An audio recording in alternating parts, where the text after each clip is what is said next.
Introducción.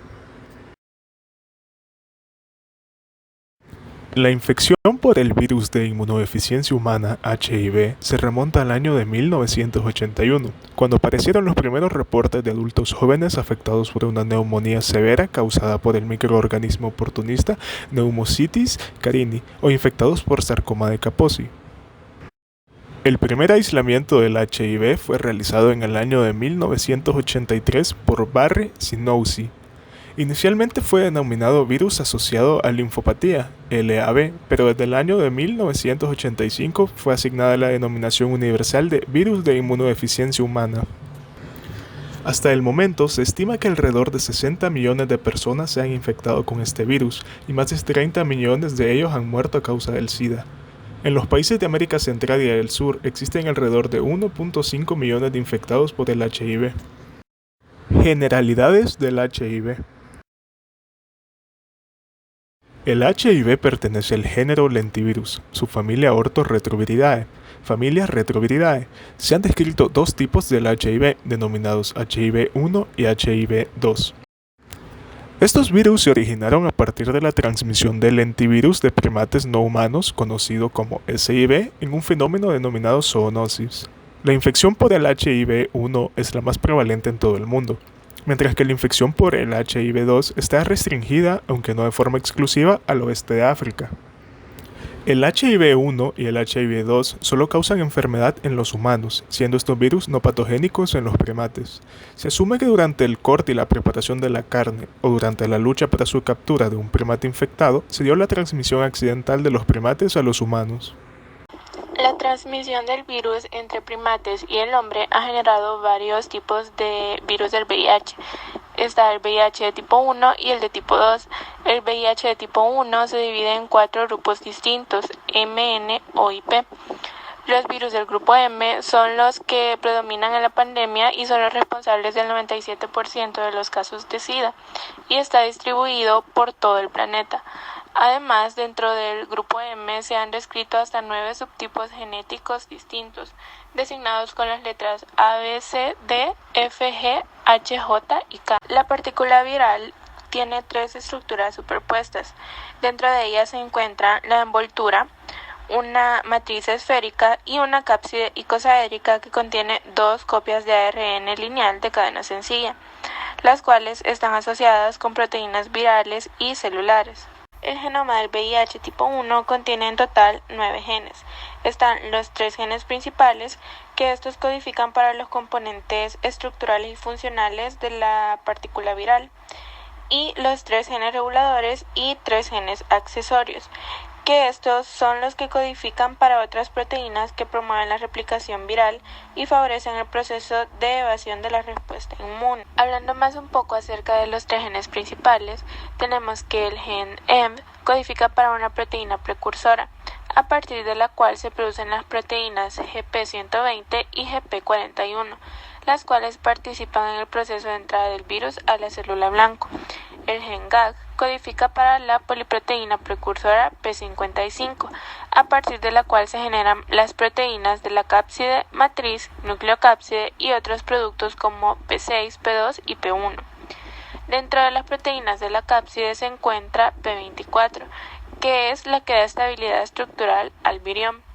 La proteína 17 de la matriz participa en la formación del complejo de preintegración, mientras que la proteína 7 es una proteína de la nucleocápside que es la que da unión al ARN viral que se requiere para el empaquetamiento del ácido nucleico viral.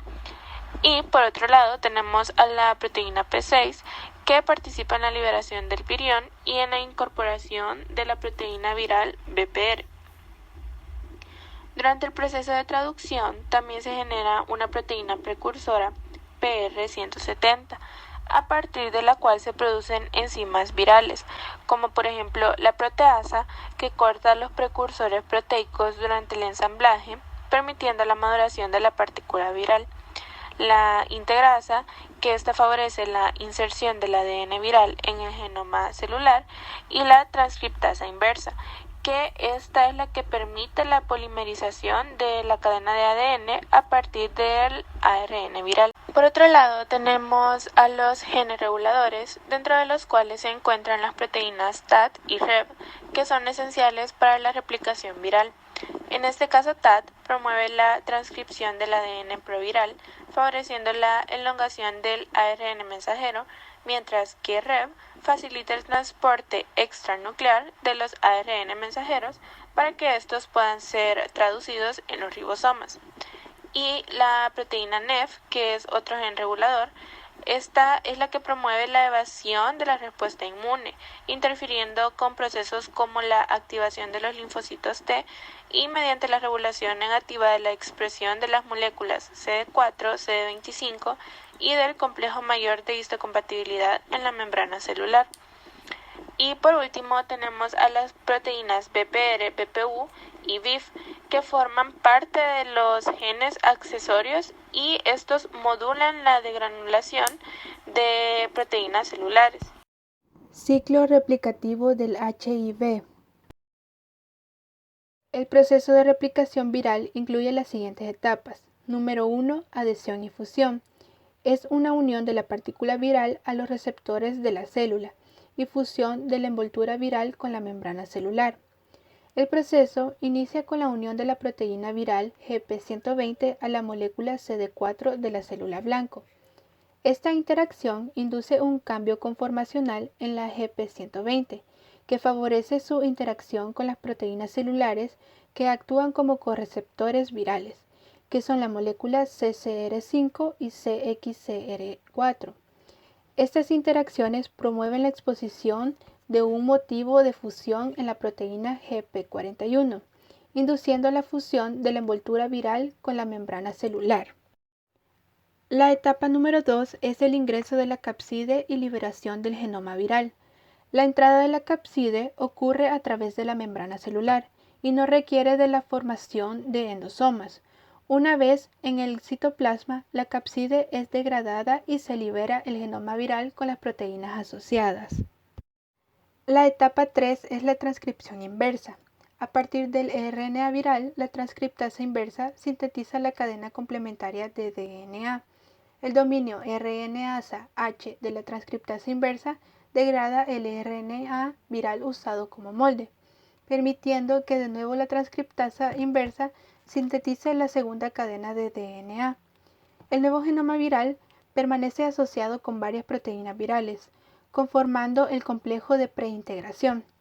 Entre estas proteínas están la P17, BPR, la integrasa y la transcriptasa inversa.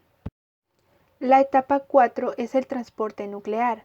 Las proteínas que conforman este complejo tienen secuencias de localización nuclear que les permite interactuar con proteínas de los poros de la membrana celular, facilitando su transporte al núcleo.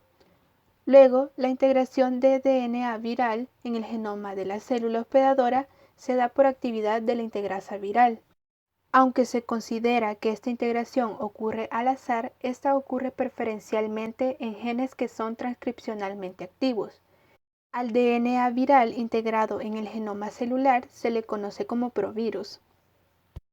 La etapa 5 es la transcripción del RNA viral y síntesis proteica. La transcripción del provirus depende de factores virales y celulares, factores de transcripción celulares que inducen durante la activación celular, reconocen sitios específicos para promover la transcripción viral.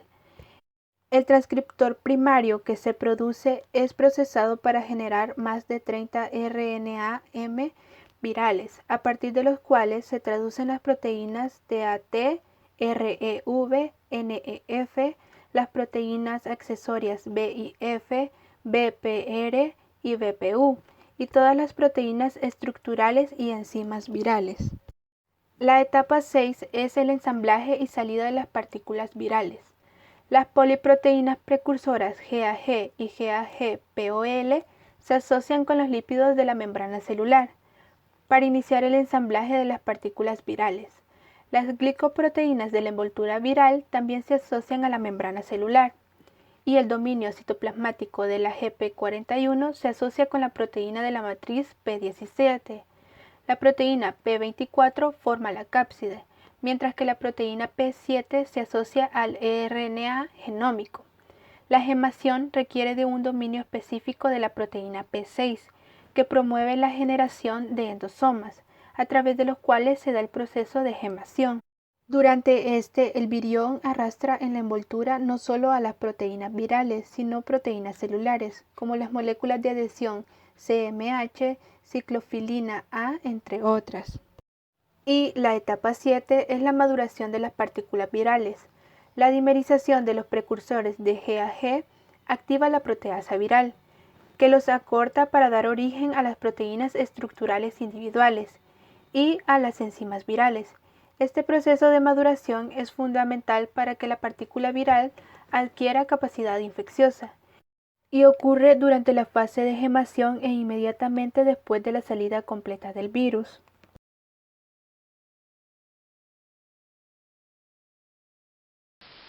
Las principales células blanco de la infección por el VIH son los linfocitos TCD4, las células dendríticas, los monocitos y los macrófagos. El tropismo celular depende principalmente de la interacción de la proteína viral GP120 con la molécula CD4 y en particular con las moléculas correceptoras CCR5 y CXCR4. También existen cepas con tropismo dual que, como su nombre lo indica, pueden usar cualquiera de las dos moléculas correceptoras, en conjunto con CD4. Las cepas R5 son la forma de la transmisión primaria y predominan en la mayoría del tiempo de la infección. Las cepas X4 predominan en la fase avanzada de la infección y su aparición se relaciona con la disminución marcada de los linfocitos TCD4 y la progresión hacia SIDA. Los linfocitos TCD4 son muy heterogéneos en el estadio de la activación. La transcripción inversa se puede dar en todas las células TCD4, tanto en las que están activadas como en aquellas en reposo.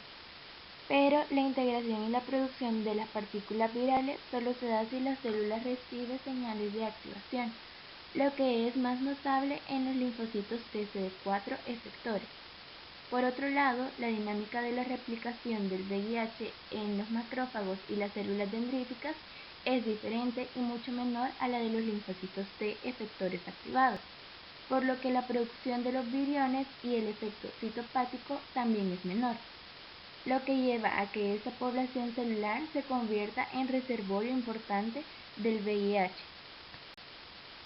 Muy escasos han sido los casos demostrados de transmisión del VIH debido a la caída accidental de gotas contaminadas con sangre en la conjuntiva por personal de la salud, ejemplo por tratamiento odontológico, por mordeduras humanas, por trasplantes y por acupuntura. Definitivamente, la infección por el VIH no se transmite por mosquitos, agua, alimentos, saludos de mano o abrazos. De los mecanismos descritos, los más importantes por la transmisión del VIH son las relaciones sexuales, ya que se considera que más del 85% de las nuevas infecciones que tienen lugar diariamente son adquiridas por esta vía. Existen algunas diferencias regionales en la frecuencia de las infecciones, que son adquiridas por diferentes mecanismos, como por ejemplo en algunos países asiáticos y europeos donde la transmisión por agujas y jeringas contaminadas es muy importante.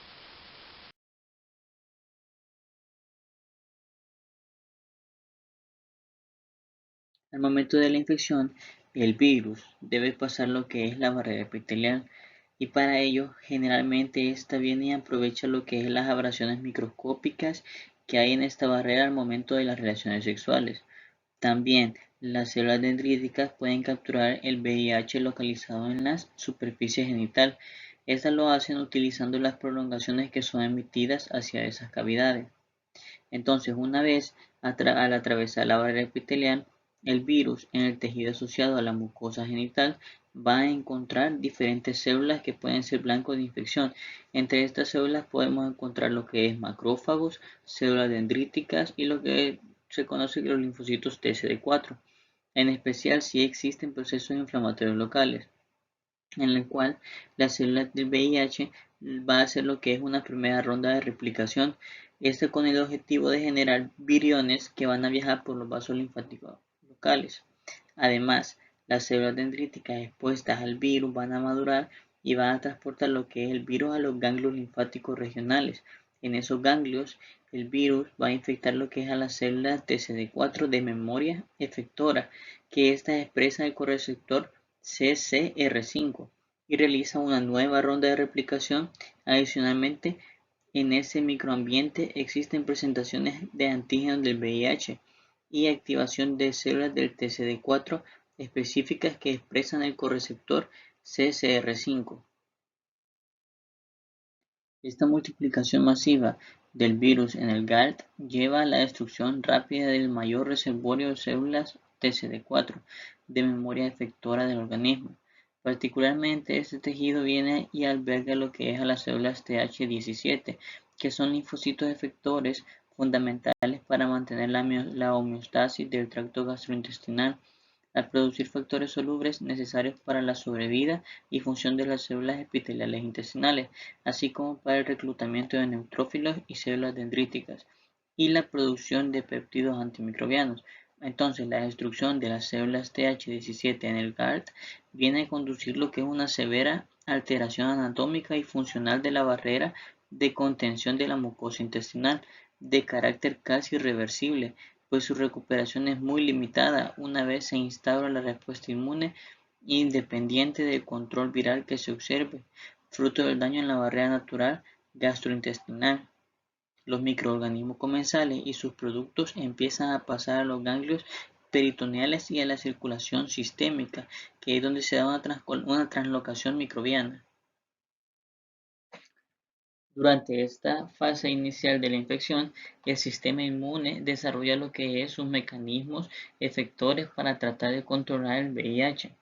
Las células de inmunidad innata, con la ayuda del complemento, pueden fagocitar y destruir localmente algunos virus. Sin embargo, algunas de ellas son también blancos de la infección o actúan como caballos de Troya transportando lo que es el virus hacia los ganglios linfáticos regionales. En este lugar se inicia la respuesta inmune adaptativa, que, como se explicó anteriormente, tiene la limitación que las células TCD4 específicas para el virus que se está activando y proliferando son a la vez blancos ideales para la infección y expansión del mismo virus. De todos modos, en un ambiente de alta proliferación celular, muchas células TCD4 específicas para el VIH pueden escapar a la infección y colaborar en el desarrollo de una respuesta adaptativa humoral y celular que intenta controlar la infección. Producto de ello, entre 1 y 2 semanas después de la infección inicial, se aprecia lo que es la aparición de anticuerpos en circulación y de linfocitos TCD8 citotóxicos, que intentan neutralizar la infección de nuevas células y destruyen aquellas ya infectadas respectivamente. La respuesta inmune que se genera durante la fase aguda logra controlar parcialmente la replicación viral, pero no es suficiente para eliminar todas las células infectadas ni erradicar del organismo este virus. Por lo tanto, se establece una infección crónica. La infección crónica normalmente es lentamente progresiva, que va causando un deterioro gradual del sistema inmune y finaliza con la etapa avanzada, que es el SIDA, en un promedio alrededor de 8 a 10 años. Esto ocurre en un 90 a 80% de los individuos infectados. También puede tener la progresión rápida o la progresión lenta. La progresión rápida ocurre en un 5 al 10% de los pacientes infectados y consiste en que la multiplicación del virus persiste a un nivel alto y el deterioro del sistema inmune es más acelerado. Es decir, logra terminar en la fase del SIDA en unos pocos años.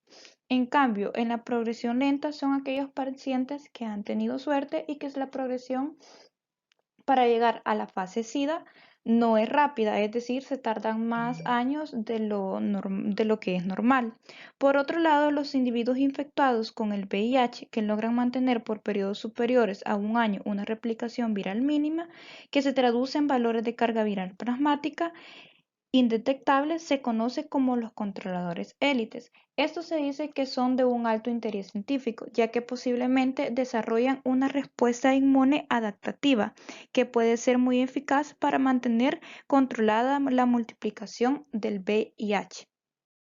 Desde el punto de vista inmunopatológico, la fase crónica del VIH se caracteriza por una respuesta inmune incapaz de eliminar completamente las células infectadas y controlar la replicación viral. La aparición de variantes virales que evaden esas respuestas contribuyen al establecimiento de un estado inflamatorio crónico, con hiperactividad inmune y deterioro progresivo de los órganos linfoides. El escape del VIH a la respuesta inmune se logra por medio de varios mecanismos, los cuales son el escape por mutación viral, el escape por mecanismos constitutivos y mecanismos de daño inmune. El escape por mutación viral consiste en la variabilidad de la mutación del virus del VIH, ya que esta es muy extensa, es difícil para el organismo poder reconocerla. El escape con mecanismos constitutivos consiste en la destrucción de los linfocitos TSD4, que son células necesarias para establecer la respuesta inmune adaptativa.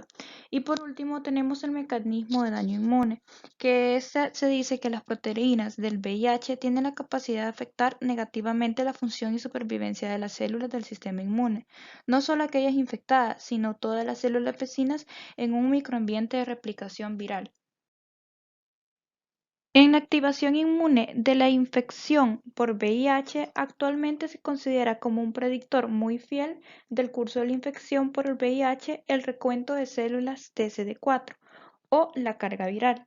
La activación inmune es inespecífica y se observa en prácticamente todas las subpoblaciones de leucocitos. Se ha asociado a eventos fisiopatológicos tan importantes como la alta producción de citoquinas proinflamatorias y de interferones de tipo 1, la fibrosis del hígado y de los órganos linfoides primarios y secundarios, la energía de las células TCD4 y TCD8, como también la pérdida acelerada de los linfocitos TCD4, la inducción de la apoptosis mediada por la molécula TRAIL, DR5, FAS y FAS ligando.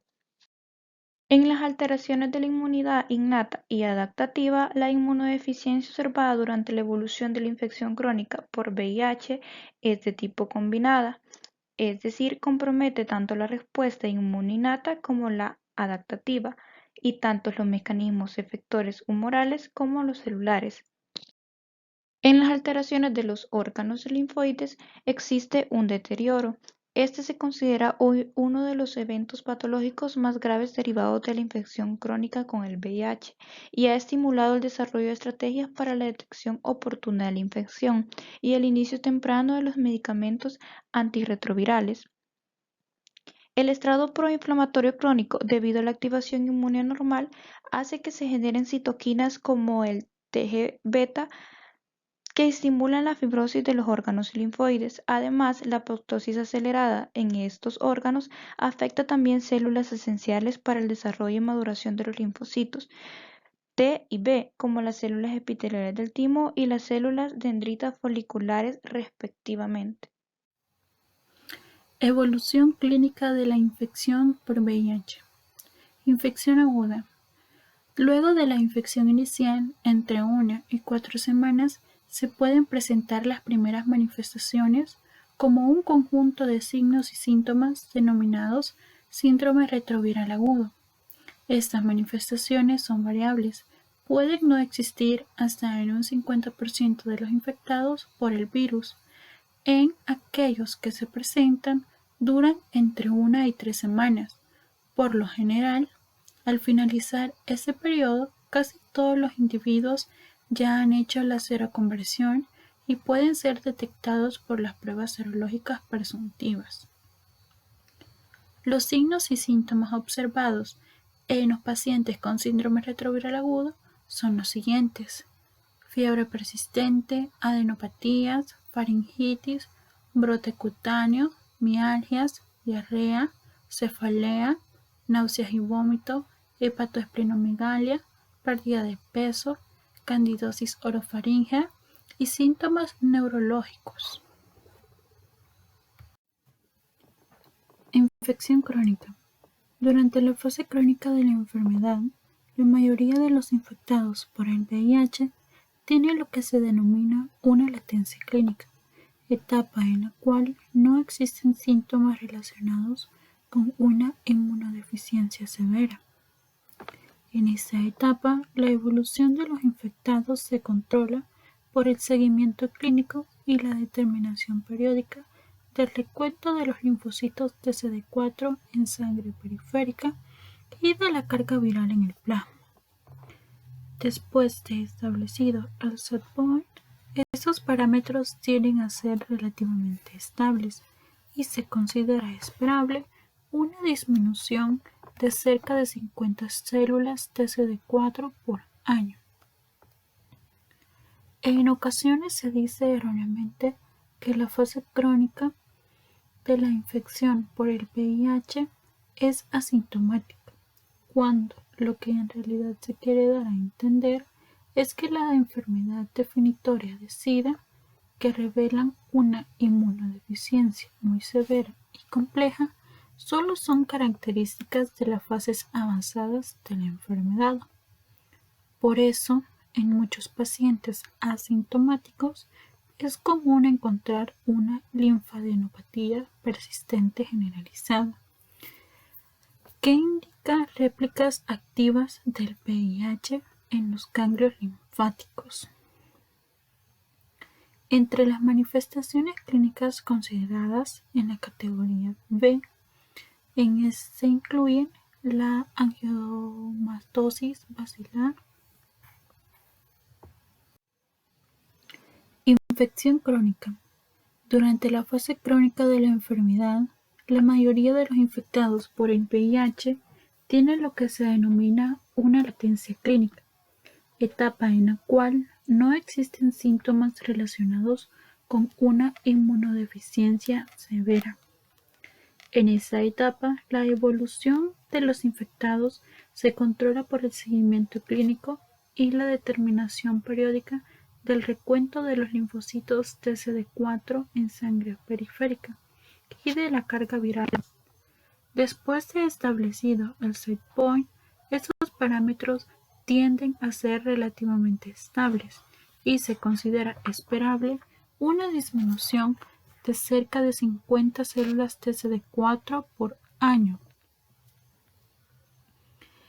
En ocasiones se dice erróneamente que la fase crónica de la infección por el VIH es asintomática, cuando lo que en realidad se quiere dar a entender es que las enfermedades definitorias de SIDA, que revelan una inmunodeficiencia muy severa y compleja, solo son características de las fases avanzadas de la enfermedad. Por eso, en muchos pacientes asintomáticos es común encontrar una linfadenopatía persistente generalizada, que indica replicación activa del VIH en los ganglios linfáticos. Entre las manifestaciones clínicas consideradas en la categoría B tenemos la angiomatosis basilar, la candidosis orofaríngea, la candidosis vulvovaginal persistente, la displasia moderada a severa y el carcinoma del cuello uterino.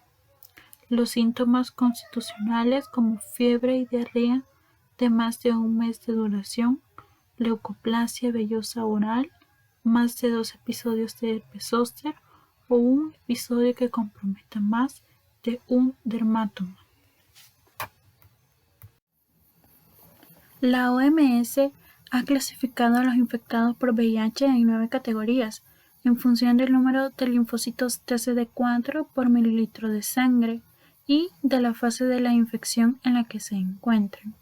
La categoría A son los pacientes en la fase precoz de la infección, la categoría B, pacientes en la fase crónica de la infección, y la categoría C, que son los pacientes en la fase final de la infección. De este modo, solo los infectados que se encuentran dentro de las categorías marcadas con celeste tienen SIDA. Los demás pacientes solamente se consideran infectados por VIH.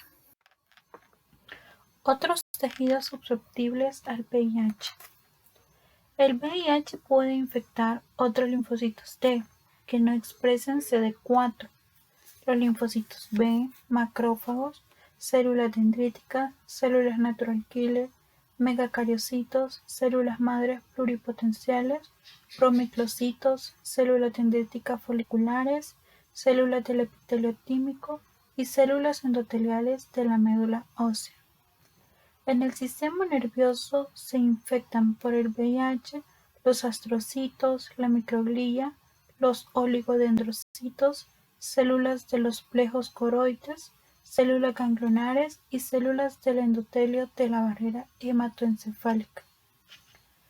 También se ha demostrado la infección del miocardio, las células tubulares, renales, membrana sinovial, el endotelio de los sinusoides hepáticos, las células de Kupffer, los fibroblastos, las células del epitelio columnar, las células de Glover, las células enterocromafines, los fibroblastos de la pulpa dental y de los pulmones, las células adrenales, el trofoblasto, la retina, la próstata, los testículos, la uretra y las células epiteliales del cuello uterino, entre otros. Como consecuencia del compromiso de tan diversas células y tejidos durante la fase crónica de la infección por el VIH, se pueden encontrar manifestaciones hematológicas, neurológicas, psiquiátricas, intestinales, renales y cardiovasculares y pulmonares.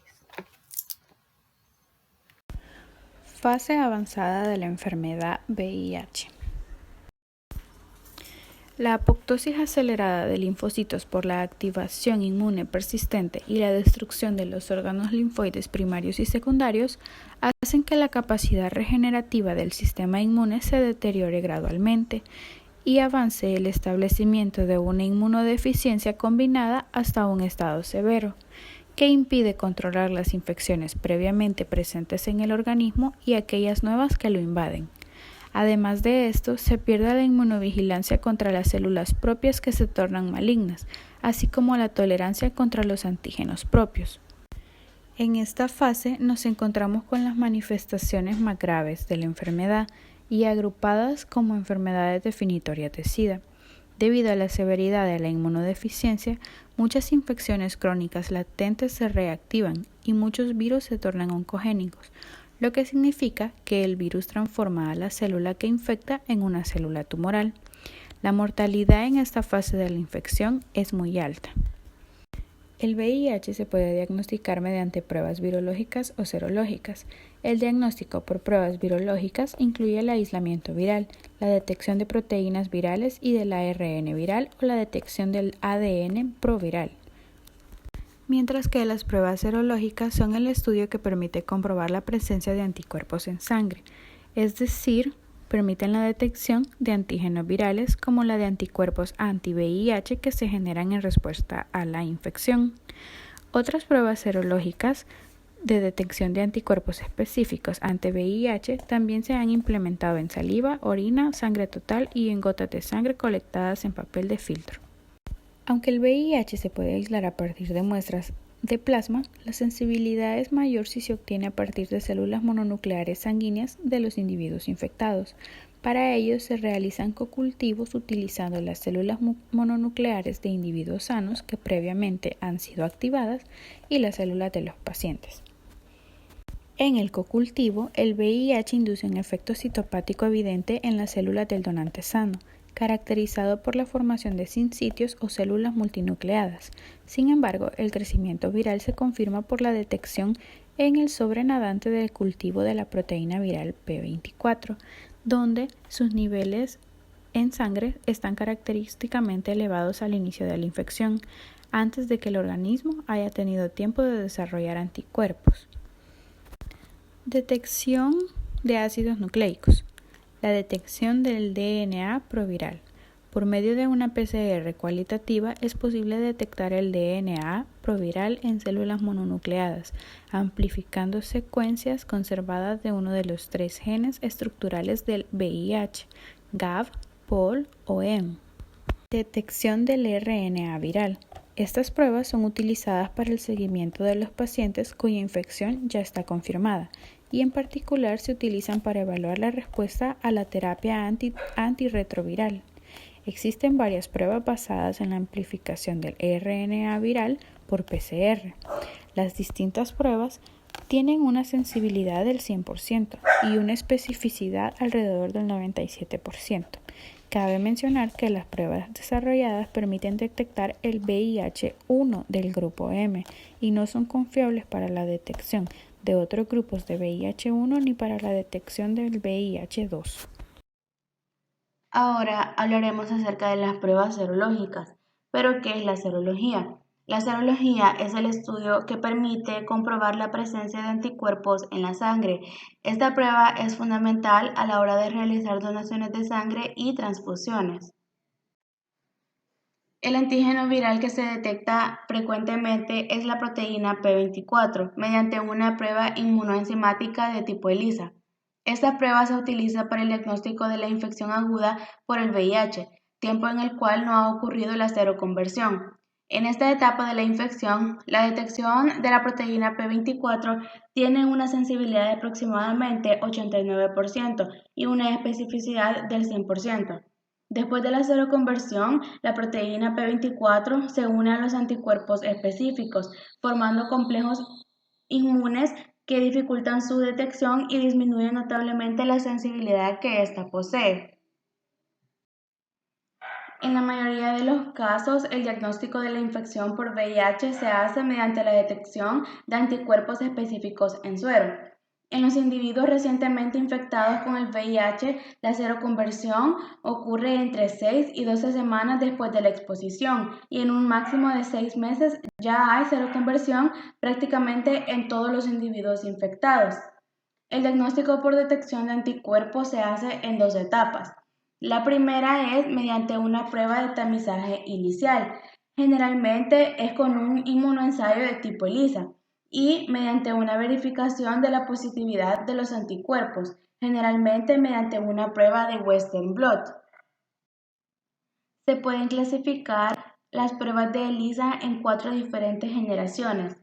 Las de primera generación utilizaban lisados virales como fuente de antígeno, con resultados falsos positivos usualmente en las mujeres multíparas.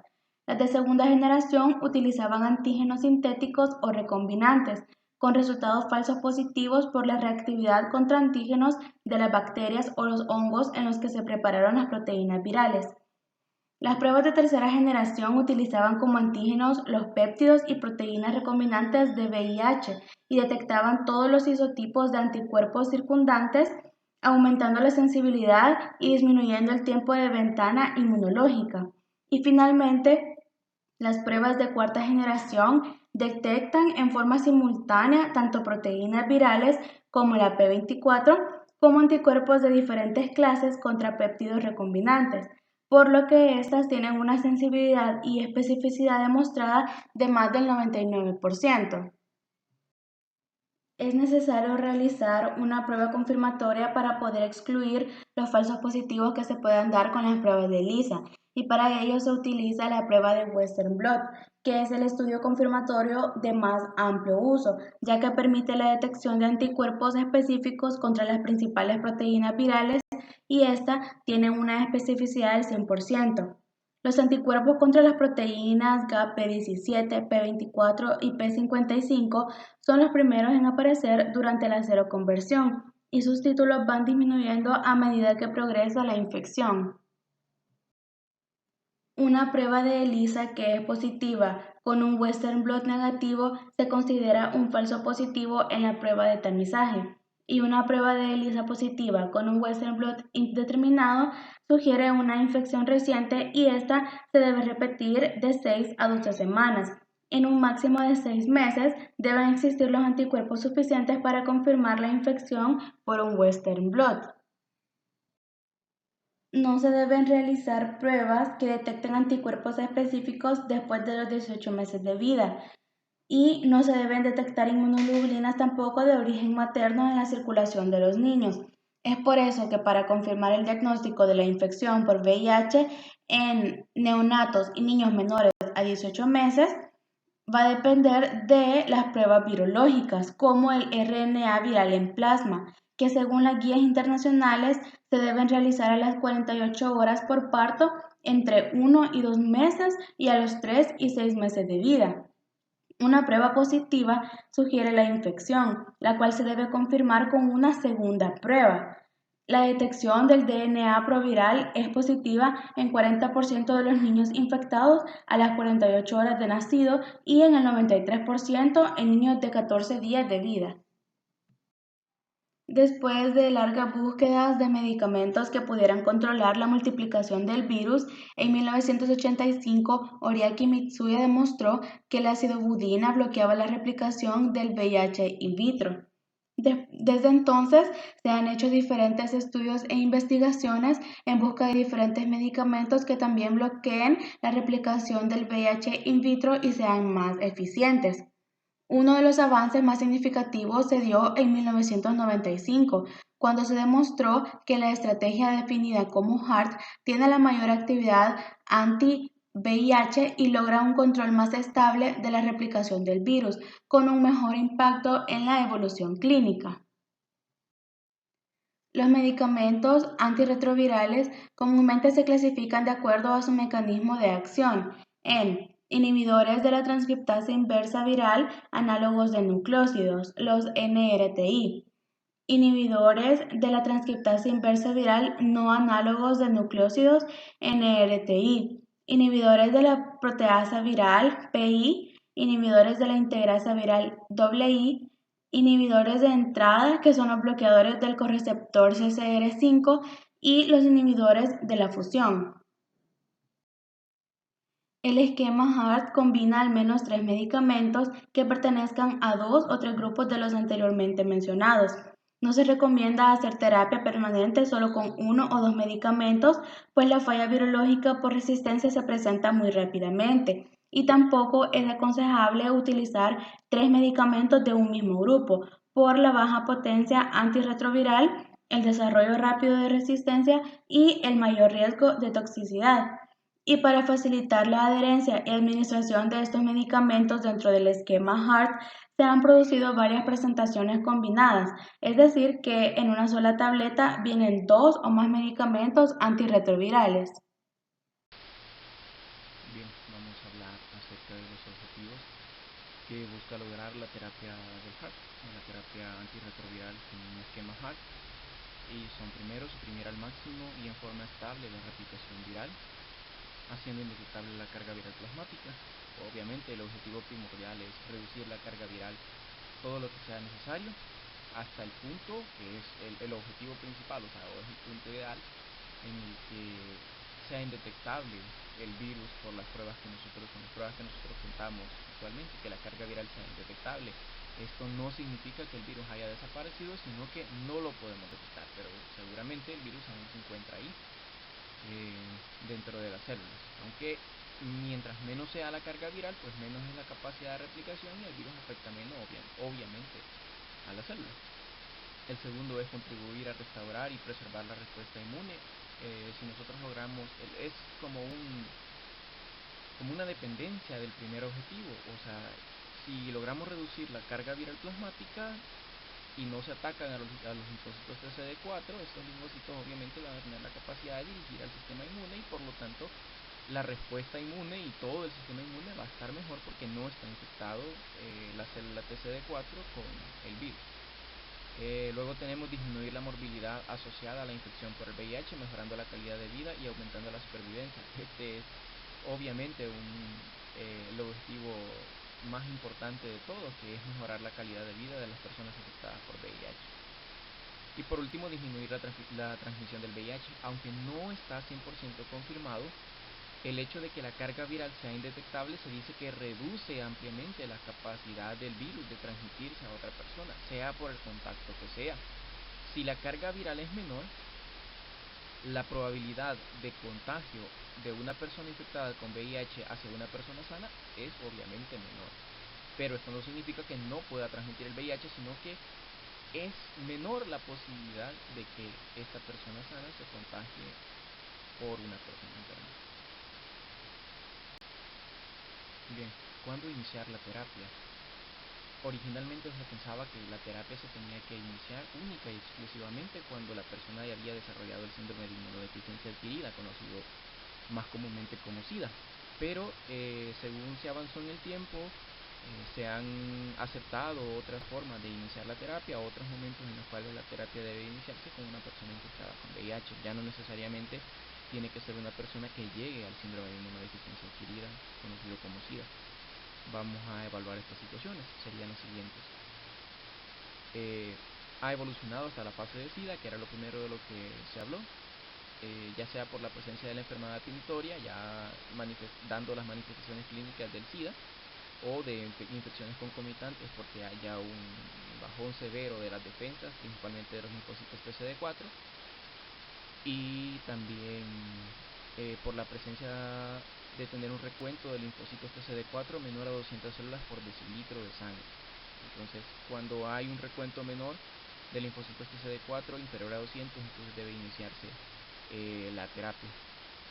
La segunda situación es cuando se presenta un recuento de células menor a 500. La fase de SIDA es menor a 200, menor a 200 linfocitos TCD4 por decilitro, pero cuando se encuentra un recuento de células TCD4 menor a 500 por decilitro de sangre, debe iniciarse la terapia retroviral para el SIDA. En las embarazadas infectadas por VIH, para evitar la transmisión al bebé y como mejoramiento de la madre. Obviamente, si nosotros tenemos una mujer embarazada que es VIH positivo, es necesario iniciar la terapia en ella para bajar todo lo posible la carga viral y que se reduzcan las posibilidades de que ella transmita el virus al bebé que lleva en su interior. La otra situación es en los pacientes coinfectados con el virus de la hepatitis B que requieren el tratamiento para esta infección hepática. Es una infección concomitante relativamente común en el VIH, y los pacientes que están infectados o coinfectados con el virus de la hepatitis B y también son VIH positivos requieren el inicio del tratamiento retroviral contra el VIH. En los pacientes con nefropatía asociadas al HIV, al VIH, también es necesario iniciar el tratamiento. Y en los sujetos VIH positivos cuya pareja sexual estable no está infectada con este virus. En este último caso, pues obviamente es lo que se habló dentro de los objetivos del HART, que es bajar la carga viral hasta el punto de que sea menor la probabilidad de que esta persona infecte a su pareja. Si nosotros logramos disminuir la carga viral, también disminuimos la posible transmisión del virus. Otra situación es que en los niños infectados por el VIH se debe iniciar el tratamiento en todos aquellos que tengan menos de 5 años y en los mayores de esta edad que tienen un recuento menor a 500 células de linfocitos TCD4 por decilitro de sangre. En cuanto a las combinaciones de retrovirales y limitaciones de la terapia, en general se acepta que un paciente infectado por VIH que nunca ha recibido medicamentos retrovirales debe iniciar con una combinación de 3 medicamentos que son los NRTI más un NNRTI o un PI. Es lo más comúnmente utilizado, aunque actualmente el esquema de primera línea más utilizado es el EFV con TDF más FTC. Esas son las combinaciones de retrovirales más comúnmente utilizadas, principalmente cuando nunca se ha aplicado un tratamiento anterior. Es la terapia inicial. Según la respuesta del paciente o según la cantidad de carga viral que el paciente tenga, o según la forma en la que se disminuye la carga viral con respecto al tiempo, pues este esquema se cambia o esta forma de tratamiento se cambia con el objetivo de que sea más fácil, mejor y más rápido disminuir la carga viral en el paciente. En cuanto a las limitaciones, tenemos que, a pesar de que tenemos 30 años de investigación sobre el VIH y que el mejoramiento es constante de la terapia, la mutabilidad del virus es muy alta y es constante, por lo cual es necesario que los retrovirales se adapten a las nuevas características del virus, porque de nada nos sirve tener retrovirales de hace 10 años actualmente, porque el virus en 10 años ha mutado extraordinariamente. Es un virus que tiene una alta mutabilidad, entonces por lo tanto los tratamientos deben ir mutando con respecto a la mutación del virus, y si es posible que lo hagan más rápido que el virus, pues es lo ideal. También es frecuente encontrar efectos adversos. Los medicamentos que se utilizan para el tratamiento retroviral del VIH pues son medicamentos muy fuertes. y algunos efectos adversos son menores o transitorios, de manera que no requieren la suspensión de cambio de régimen terapéutico, pero hay otros efectos secundarios que pueden ser bastante graves para la salud del paciente. En este caso debe el médico aplicar un tratamiento conociendo las enfermedades concomitantes del paciente, si hay daño hepático, si hay daño renal, y aplicar el medicamento que cause mayor beneficio y menor daño perjudicial para la salud del paciente, que es lo que tienen que tener en cuenta. A pesar que la ciencia ha avanzado mucho en los últimos 10 años y se ha incrementado el interés por desarrollar estrategias terapéuticas dirigidas a la cura de la infección por VIH, pues no se ha avanzado en gran medida en ese aspecto. Lo único que se tiene es que las mejores propuestas coinciden en que la cura para este virus tendría que eliminar los reservorios del VIH, porque con el tratamiento actual logramos bajar la carga viral, pero no podemos eliminar las células donde se encuentra el reservorio del VIH, y si nosotros dejamos de aplicar el tratamiento retroviral, pues el virus regresa otra vez a su replicación y se vuelve a dar no una reinfección, sino que una reactivación del virus del VIH en la persona. Por lo tanto, lo ideal o el objetivo principal sería, para lograr una cura, eliminar los reservorios. Por ejemplo, nosotros conocemos que los linfocitos TCD8 son citotóxicos, capaces de eliminar células y también son capaces de eliminar el virus del VIH. Por lo tanto, si lográramos hacer que los TCD8 logren detectar la célula reservorio del virus, no solamente el virus, sino que logren detectar la célula reservorio del virus y estos eliminen a estas células, el virus ya no tendría donde alojarse en el cuerpo y sería completamente eliminado del cuerpo. Esa sería una de las formas una de las mejores propuestas que se tienen actualmente. Una de las técnicas más esperanzadoras que se ha dado últimamente se conoce como el paciente de Berlín, y fue un paciente que recibió un trasplante de médula ósea. La característica primordial de este trasplante de médula ósea es que el paciente de quien recibió tenía problemas en la generación de un receptor celular de las células TCD8 conocido como CCR5, que es un correceptor para el enlace en la célula. El virus del VIH, si bien utiliza el receptor TCD4 o el receptor CD4, también necesita correceptores, que es el CPX4 y el CCR5. Estos son como receptores alelos o como receptores o como correceptores que son necesarios para que el virus logre infectar la célula TCD4. Cuando este paciente recibe el trasplante de médula ósea, la producción de linfocitos TCD4 ya no contaban con el correceptor CCR5, por lo tanto el virus, cuando intentaba adherirse a la célula, aunque lograba conectar con el receptor principal CD4, no lograba enlazar con el inexistente CCR5, por lo tanto no se daba la infección a la célula.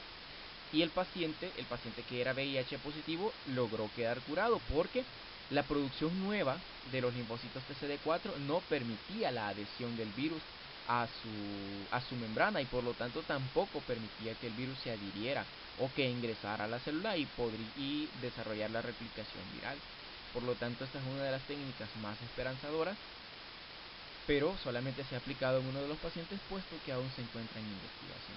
Pero es muy esperanzador el hecho de que correceptores CCR5 y CPX4 pues tengan la clave para la curación de este virus.